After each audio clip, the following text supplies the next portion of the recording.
So there's a misconception that if you're single, you are incomplete, perhaps damaged, salvaged, and you won't be happy until you find your one. And that is not true. That is bullshit. It is a message that has been fed to us by media and advertising. The truth is, when you're single, you have the richest soil for growth. That's why I created this podcast. And unlike other podcasts, this one is host-driven, not guest-driven.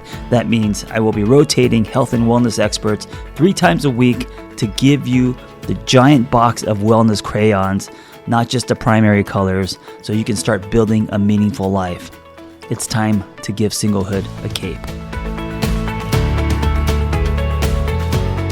Greetings, and welcome to Single on Purpose. My name is Maria Two Straps. I am a sex educator, sex and relationships coach, also a kink educator, and a intimacy coordinator for film and television. And today I wanted to talk about being single and kinky on purpose. And I have a pretty damn awesome guest by the name of Erin Tillman with me, who will be on in a little bit. But we are here to talk to you about being single and kinky on purpose and using kink to learn about yourself, especially when you're single. Because personally, I think that being single is a great time and it's a great opportunity to learn about kink and to figure out what you like, what you don't like, and to figure out what your place in the space is. So, again, my name is Maria Two Straps. You can call me Maria. You can call me Two Straps.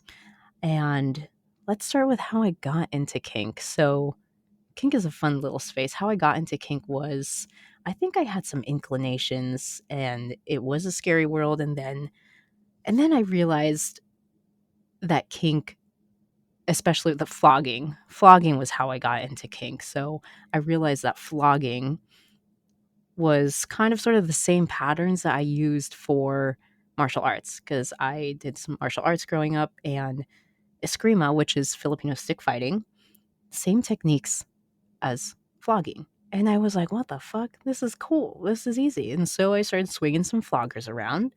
And the more I started practicing, the more I started swinging, the more I started realizing, whoa, this is really helping calm my brain. And as someone with ADHD, sometimes calming your brain is the hardest fucking thing because your brain is going 5 million miles an hour. So how I got into kink, I picked up a flogger, I started swinging it around, and by accident, I was like, wow, this is actually kind of fun. And then exploring that with other folks, exploring that with partners and things like that.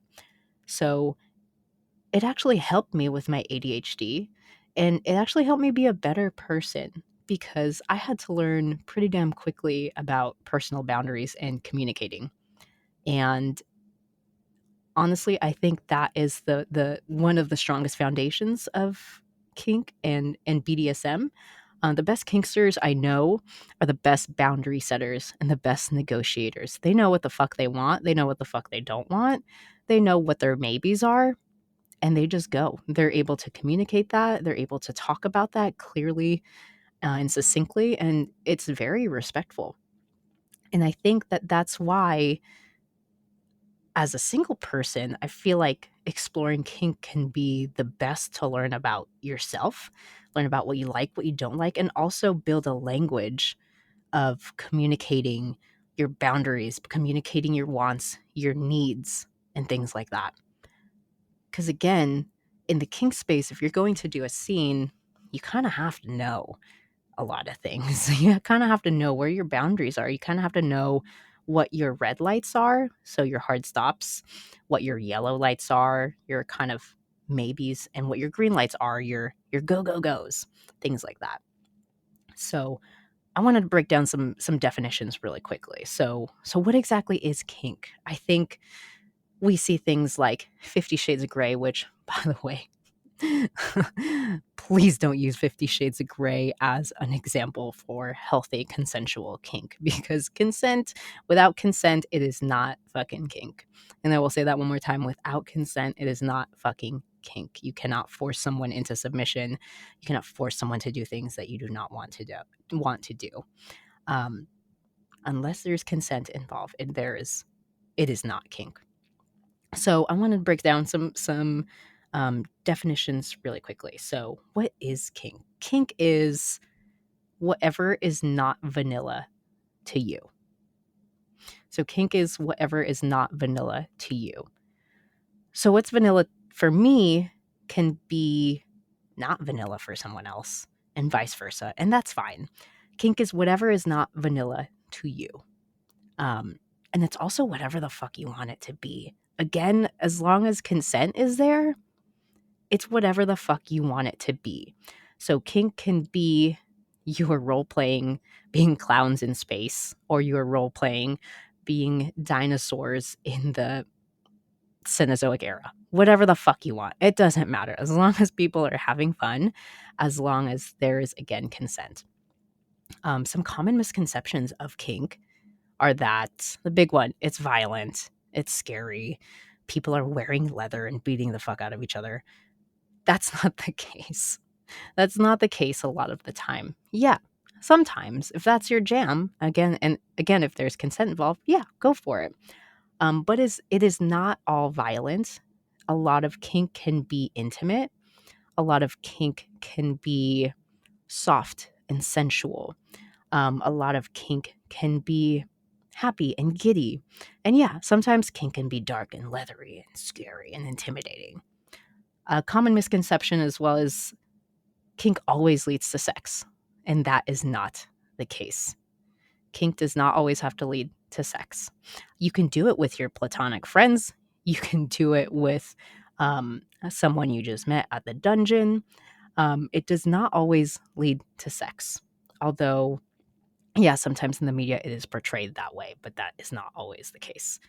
You can be dinosaurs in the Cenozoic era without and not be having sex. You can be clowns in space and not be having sex. You're just role playing and having fun with your scene partner or partners. Another common misconception is that it's only done with an intimate partner. Yes, there is a sense of intimacy you should have with your partner and or partners, but kink can also be done with friends. It doesn't have to be an intimate partner because, again, it doesn't always have to lead to sex. It can be fun. It can be playful. It can be meditative. It could just be it can be stress relief. It could be play. It's, again, whatever the fuck you want it to be. There are no bounds. You're only limited by your imagination and the boundaries of consent. I want to break some more definitions down. So I broke down kink, which is anything that's not vanilla to you. So think of kink as an umbrella. And underneath that umbrella, there's a little section that's BDSM. So not all kink is BDSM, but all BDSM can be considered kink. BDSM stands for bondage and discipline, domination and submission, and sadism and masochism. Bondage, pretty self-explanatory. Being tied up is an example. Discipline, so enforcing rules and following those rules. Domination and submission, incorporating those power dynamics into your play. And sadism and masochism. Sadism, you like inflicting consensual pain, and masochism, you enjoy receiving that consensual pain. Again, consensual. Without consent, it is not kink. So that's what BDSM is. Again, kink is the umbrella term. BDSM is under that umbrella. There's also a word called fetish that a lot of people use. Sometimes it gets confused with kink. There are some slight differences though. So kink is something that someone enjoys but does not necessarily need for orgasm or completion. A fetish can be a very, very strong inclination for someone, and can be something that somebody needs to orgasm, or somebody needs for completion. Right? Kink, I like it, but I don't need it. Fetish, I fucking need that. Right? There's also the terms dom and sub. So the dominant is the one that has the power in the scene. The submissive is the one who is giving up their power in the scene. Right? But in reality, if you think about it, subs also have power. Right? In a scene, a sub can, even though they're relinquishing their power in the scene, they can still hit their code word, or they can still hit their safe words. They can still adjust the scene as necessary. if a strike is too hard, for example, and things like that.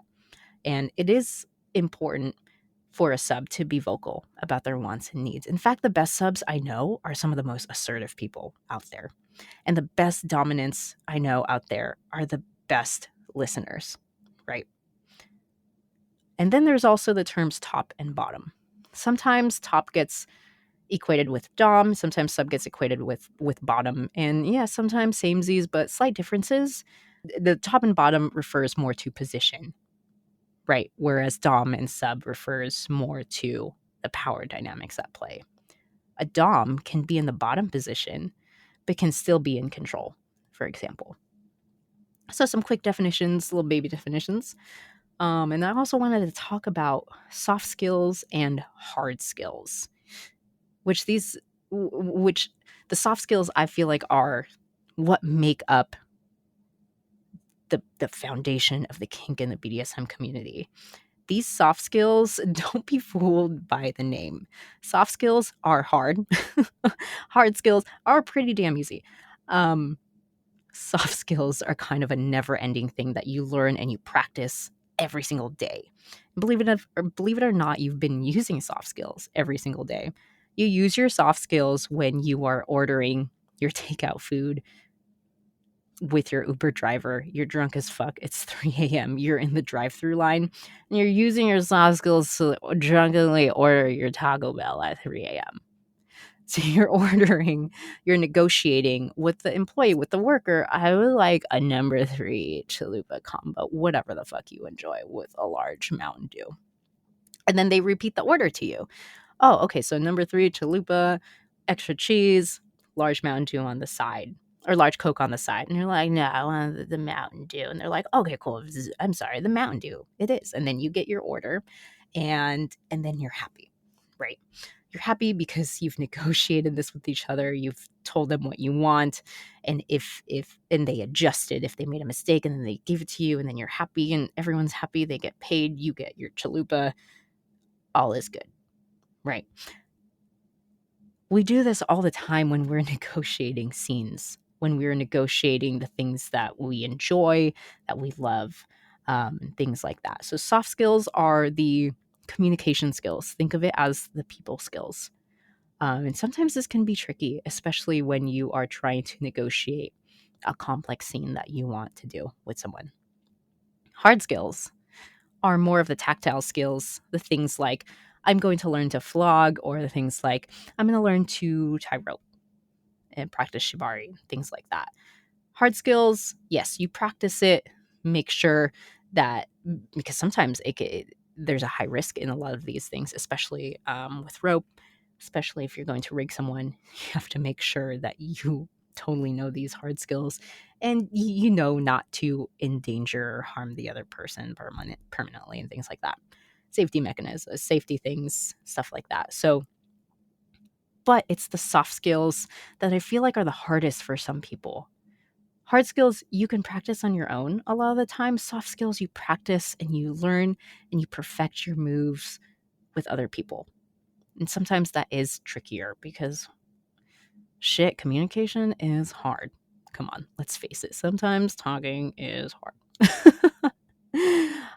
So how can something that looks to the outside world violent and deviant and painful actually be a healthy tool for self-growth, especially for single folks? I think that because of the kink baseline of soft skills, right? That foundation of soft skills, the talks about consent, that talks about boundaries, that talks about what you want, that talks about what you need, the negotiations, the aftercare. There's so much fucking care in the scene. There's so much fucking care putting the scene together, and there's so much fucking care afterwards too. There's just a lot.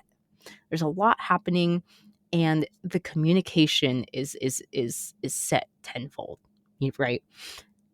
And I think it's this baseline of soft skills and communicating that really, really makes a lot of our community members so damn strong. There's been research out there that folks who regularly are involved in kink and BDSM, they have higher relationship satisfaction, they have higher sexual satisfaction, higher satisfaction overall, because they're able to talk clearly about their wants, their needs, their desires, etc. In a lot of vanilla relationships, sometimes there can be expectations like gender roles, sex roles, etc. And there can be a lot of things that are left unsaid. You're just going in there, this is what they expected of me, so I'm going to do this. And a lot of things get swept under the rug. But sometimes if that's not what someone wants and they're just kind of going along and just taking it in, sometimes that can lead to resentment because you're not talking about it. That can lead to too much resentment can lead to contempt later on down the road. And that's not what you want for your relationship. You want communication, you want talking and things like that. You want these soft skills, which are already a foundation in the kink world. And in kink, you can transgress these expectations, these gender role expectations, these sexual expectations. You can gender bend again. You can be whatever the fuck you want, as long as that consent is involved and is talked about. Through kink exploration, you learn about what you enjoy. You learn and practice your yeses, your green lights. I like to call them green lights, your maybes, your yellow lights, and also your red lights, your hard no's. Like, I'm definitely not doing that, but maybe if I'm in the right headspace, I'm down to do this. Or, fuck yes, I love flogging, let's go. You set clear-cut ways on how to achieve what you want, things like that. You learn to become blatantly explicit and communicative about your wants, needs, and desires, because sometimes these scenes can be very complex and they can involve a lot of risk. And for example, if you're going to tie someone up and you're going to rig them, you better fucking have a conversation about that. You don't just go in there and just do it. If something feels awkward and weird, people say that in the moment. And what's beautiful about kink is that it's welcomed. Yes, you can adjust in the middle of a scene. It's okay. It's invited, actually. As a dom, as a top, if you tell me that you need to adjust this thing, I'll be like, yeah, absolutely, cool. I want to give you the pleasure that you want, that you came here for. Let's go. You learn to be blatantly explicit. This is an important one. You learn to become blatantly explicit about your no's beforehand and in the moment. Especially as a female, we learn to just say yes and be polite and not rock the boat and things like that. But one thing about kink that helped me be a better person, and I'm very grateful about, is learning how to fucking say no. And that is important. No is a complete sentence, is very important. No, I don't want to do this. I'm down to do this instead. And I love that about kink and BDSM. Again, kink and BDSM, it is great and it is ideal when you're single. Fucking go for it. And in my head, I think that it's easier when you're single too, because you don't have to worry about another person's feelings and things like that. You can learn about yourself more and then take it into you when you're ready to form a new relationship, an intimate relationship with someone. I learned a lot when I was single and practicing kink. And it was a beautiful thing. It was a beautiful explorative process. I made some mistakes. I adjusted. I learned so many things about myself. I learned so many things about my ADHD. Personally, I think kink has been one of the best tools to help me manage my ADHD. It's the one thing that helps me calm my fucking ADHD ass brain up. Through flogging, through rope, through these technical hard skills, these technical exercises. Holy shit. It was beautiful. And I have a special guest with me. Her name is Erin Tillman. And she's got a lot of bragging rights, and I'm sure she'll talk about them. So Erin's going to talk to you about why single folks should explore kink and tell you about some ways that you can get involved in the community as a kinkster, as a single kinkster, how to do it safely and things like that. So Erin Tillman, everyone. Hi, so I'm Erin Tillman, aka the dating advice girl. Historically, I have been known as a dating coach for the past 10 years, 10 plus years. I'm also a certified sex educator and a certified intimacy coordinator for TV and film. So a lot of my work is comes around empowerment, consent, boundaries, and really just helping people, whether it's personally or professionally, just find the thing that feels in alignment with them, or find the people or the lifestyle that feels in alignment for them. So kink is a very interesting topic, and I feel like there's so many misconceptions around it, what it is, how you do it, um, who's considered to be knowledgeable about it, etc. And how do you do it, right? So there's this, I feel like 50 Shades of Gray, that's the thing that people know in the mainstream world around this stuff. And a lot of times, things like that are media in terms of kink aren't necessarily accurate. And I would say oftentimes aren't isn't an accurate representation of what it actually is, specifically in the world of kink. Um, you know, because it's not super well known in mainstream formats, there's like this fantastical idea of what it is, and a lot of times it's problematic and potentially hurtful or dangerous. So when I first started getting into kink, um, let's see, gosh, it's probably been about 10 years at this point. I started meeting people who were talking about different like events and parties they were going to. I float in and out of being single and not single, and monogamous and non-monogamous through my life. And when I started getting into kink, I was single. And so it was a really fun time to explore what was out there. It has to be said that I'm a Black woman. At the time, I would say wasn't identifying as queer or pansexual, but definitely was. But also, at that time, 10 years ago, especially in Los Angeles, there weren't a ton of options for queer or pansexual people in kink. So, a lot of my exploration would be in spaces that felt more heterosexual, felt more gendered in terms of roles, um, like dom submissive roles. A lot of events I go to, I would witness a lot of masculine people, specifically men, being the dominants, and then feminine people, specifically women, being the submissives, which did not feel in alignment for me. I've always been someone who leaned more dominant.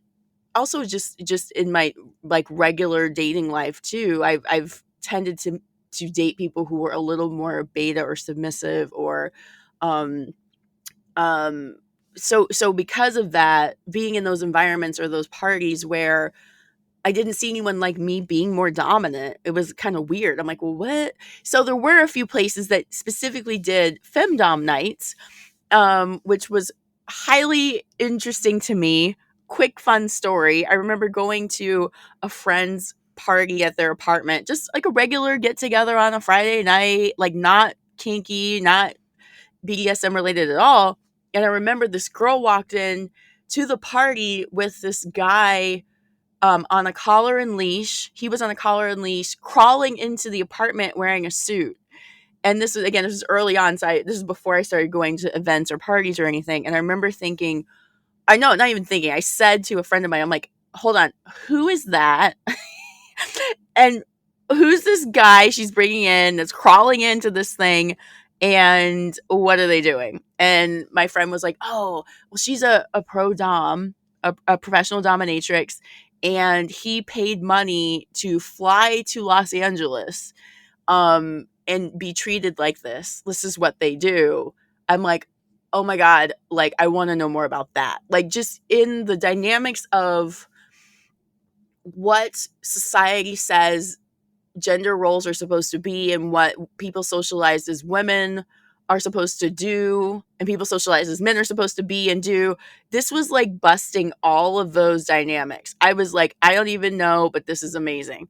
So I think that I should have said that first. That was definitely one of my early experiences that made me want to know more about what all of this was. All this, why does this guy want to do this? Like, he's getting so much out of this. They both are gaining something from this. This is so great, and it's not a stereotypical dynamic. I would say that in regular societal conversations, that for sure would be like, people, there would be just big question marks, like, what, how is this even a thing? So that's one of the things I love about kink and BDSM, is that it really is a way to learn more about yourself, um, in the confines of a structured dynamic that, if done well through conversations, can have, a specific framework and time frame where you're entering in this dynamic, and where the dynamic can then shift, and you can go back to um whoever you are outside of a kink dynamic regularly, so to speak. It's a place to play and explore. It's a place to put on different personas if you want to. It's a place to play dress up. For me, especially in my single times when I'm exploring kink, it's a really fun time to not feel like you're beholden to what a partner thinks about what you're exploring, or having to listen to someone else's opinion, or get permission from a partner.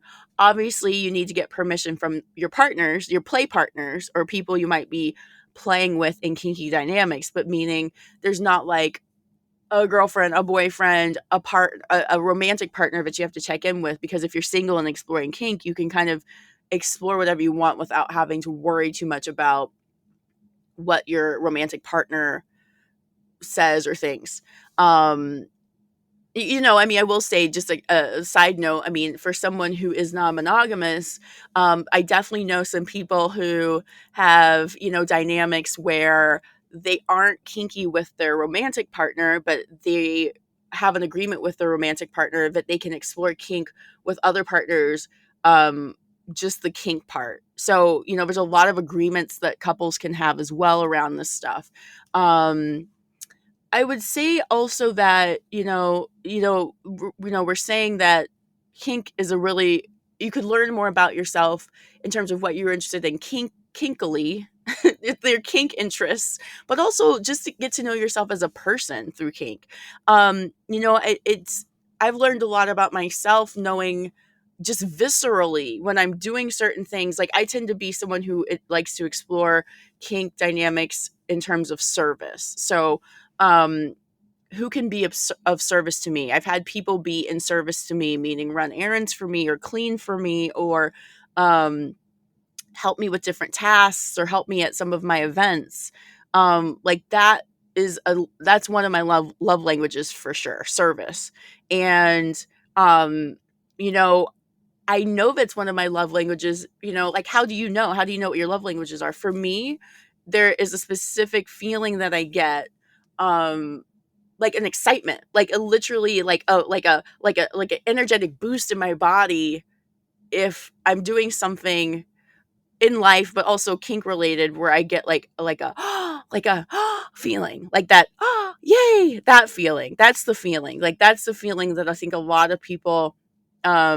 I'll keep it to myself. A lot of people seek, but specifically, that's when I know that I'm feeling an alignment with pursuing something related to kink, or if someone does something service wise, and I get that feeling of, that's, I love that. That's the feeling that I get from exploring kink in certain and specific certain dynamics with certain people in my life. And I learned that just by trying. I learned that by going to different events. I'm definitely I started exploring kink mostly as a voyeur, like going and wanting to like just observe and see what people were doing, and um see how other people were playing or interacting with each other, but not actually doing anything with anybody. I'm still very selective about who I do any sort of kink play with in public, in private, but also a lot of my exploration in kink is, it feels like performance to me. It feels like theater, kinky theater, I call it. It's like kinky theater. So, and there's people who are exhibitionists who do like to be watched at events in particular. So it's really great. It's a win-win. It's like I can learn about myself. I can go to a lot of events, I can potentially, if it's the right time and if people are open to it, ask people I see. I ask them questions about their kind of play that they're involved in, or what places they go to, where do they learn about things. So the best place to get started to do kink stuff and to learn about it is just take as many classes as you can. There's a lot of really great classes out there. In-person classes if you're in Los Angeles and other big cities, but if you're not, there's a ton of virtual options too. More and more, there's a lot of people really trying to educate other people around kink and BDSM in the name of safety, in the name of consent, and just in the name of consensual exploration. I mean, I think we're in a time in society where there's so much shame and a lack of understanding about a lot of things that could be considered counterculture or a subculture. And the more that we can educate each other about what these things actually are, what these things actually um, can do, or can bring out of us in a cathartic way, in a happy way, in a pleasurable way, all these words, all these feelings, the more understanding will happen, and the more we can kind of just like um, bring to light that there are things in these realms that are very helpful and can be very helpful, and again, if done consensually and safety, really really can add to someone's um, just make everyone better, like interact with each other better, be happier in each other's lives, etc. Real fast, I mean, some safety things, I think it's really important to talk about safety when we're talking about kink and BDSM. And, some safety things to look out for. If you meet, especially if you're single, if you're on, there's certain websites that you can meet other kinky people specifically on.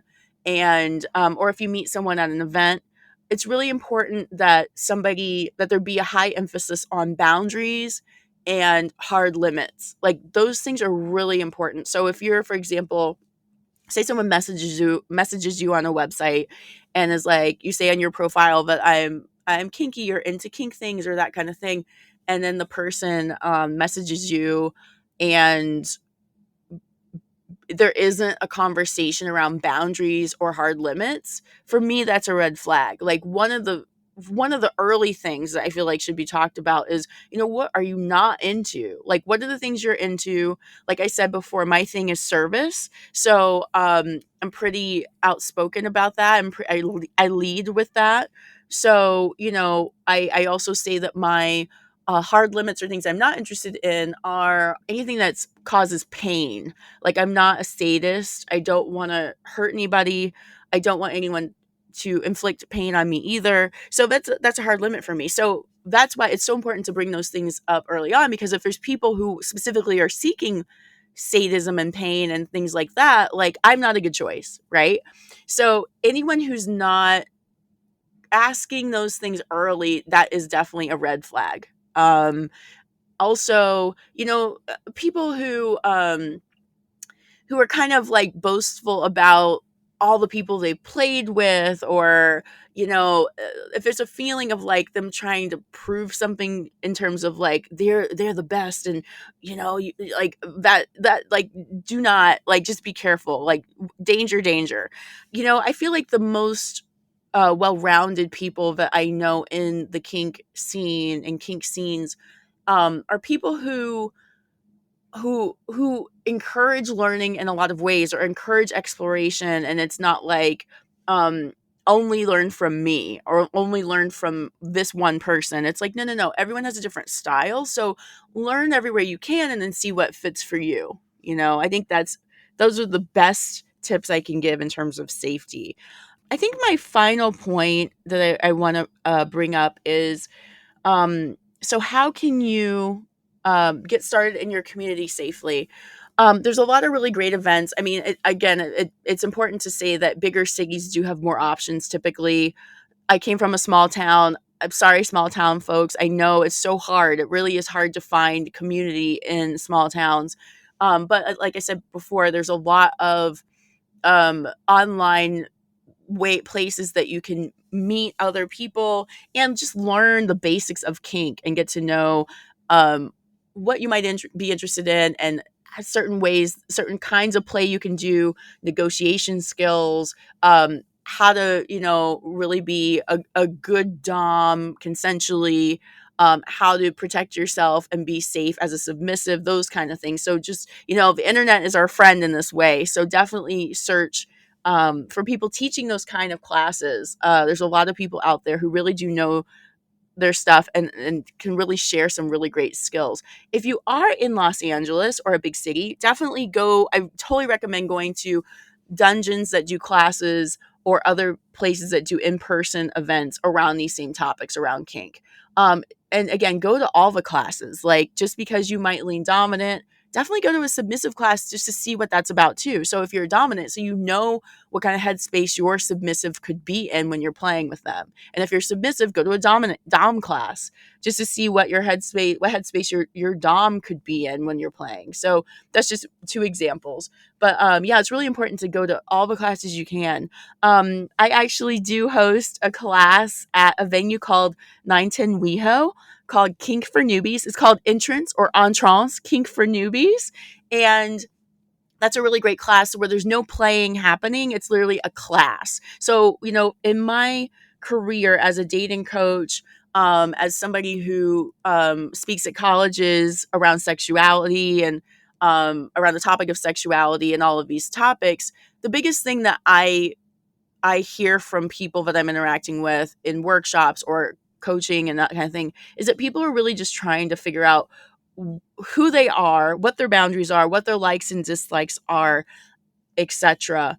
And a class like Kink for Newbies is really great because it's like, you don't know what you don't know, right? How do you know what you're into if you don't even know what the possibilities are? And so my job in all of the classes that I teach, and in particular Kink for Newbies, is to show you that there's not one way to do this. There's not one way to do kink and BDSM. There's not one way to hold the identities that you hold and enjoy these communities and these events. So yeah, just, trying to encourage everyone to explore and learn, and the world is your oyster if you do that. Kink for Newbies happens once a month in West Hollywood at this venue called 910 WeHo. And I do a ton of other events as well, a lot of empowerment events. You can find me on my website, thedatingadvicegirl.com, or my other website, erintillman.com, ERINTILLMAN.com. And I'm on Twitter and Instagram at Dating Advice GRL. So at Dating Advice Girl with no I in the word girl.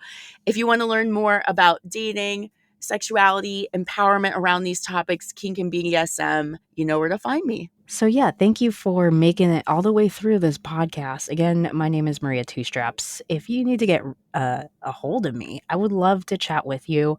I love connecting with people, especially kink curious folks and newbies. Such a fun world to explore, and I wish I had more time to even talk about kink, because I can blabber on about kink for fucking forever. You can find me on Instagram at _sex and squats.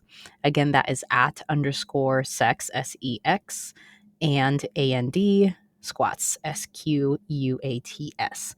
That will be in the show notes. You can find me there, and you can also find me on my website, www.sexandsquats.org.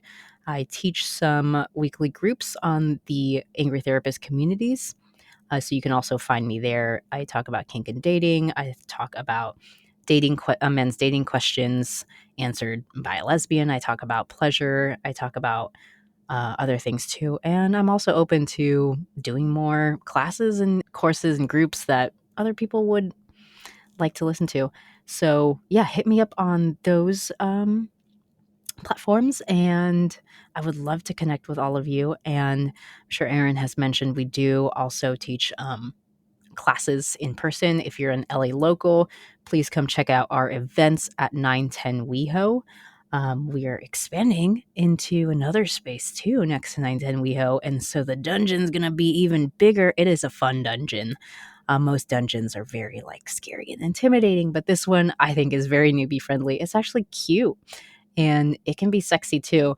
And it's just a fucking awesome space. So you can catch us there. We do a lot of in-person events there.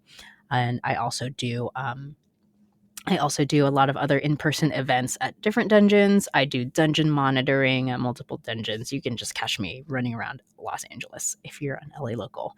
So please reach out. You are all awesome. Thank you for listening to this podcast, and hopefully you got to learn a little bit about kink, and I hope it has piqued your curiosity if you're single and wanting to explore the space. And yeah, thank you all. I hope that episode was helpful. Hey, listen, if you want to share your singlehood journey, if you've gone somewhere and come back, if you have revelations and wisdom, please share your story. It's going to help other people. Nothing makes us feel more connected than hearing other people's stories. So just send me the audio of your story, and you could just record it directly from your phone and email it to theangrytherapist@gmail.com. Also, if you want our Single on Purpose newsletter, go to singleonpurpose.life. That's singleonpurpose.life.